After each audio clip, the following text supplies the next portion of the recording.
Այսօր վաղ առավոտից Երևանի տարբեր հատվածներում ազգային բարերար Սամվել Կարապետյանի աջակիցները ակցիաներ են իրականացրել։ Հայաստանի կառավարության շենքի դիմաց հավաքված աջակիցները Փաշինյանին հեռախոս են նվիրել։ Շարժման խորհրդի անդամ Արթուր Միքայելյանի խոսքով նվերի նպատակն այն է, որ Փաշինյանը վերջին անգամ դուրս գա ուղիղ եթեր ու հայտարարի, որ այսուհետ երկրում գերիշխելու է օրենքը։ Ես այս հեռախոսը կթողեմ այստեղ,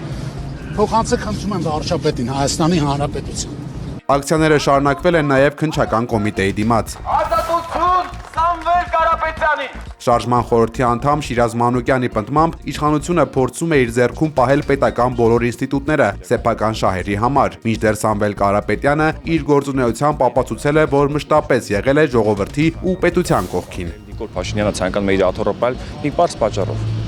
Եթե իրենք միայն տենչում են իշխանություն, ցանկանում են միայն կարճած մնալ այդ աթոռին,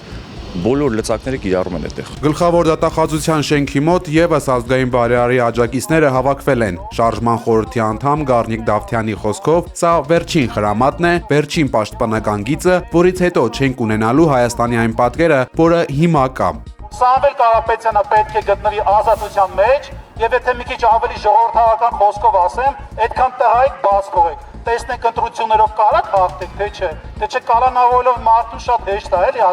ասեք, որ դուք ըստ էության մենք պայքարում ենք մեր ինքնիշխանության, չգիտեմ, այնտեղ մեր անկախության համար։ Հայաստանը Հանրապետությունը վերջին մի քանի տարում զերծել է եւ ինքնիշխանությունը եւ առհասարակ մեր անկախությունը։ Այսօր հակակոռուպցիոն դատարանում քննվելու է Սամվել Կարապետյանին տնային կալանքից ազատելու հարցը։ Դատախազությունը միջնորդել է երկարաձգել ազգային բարերարի անազատության ժամկետը։ Այս րոպեներին քաղաքացիները շարժվում են դեպի դատարանի բակ։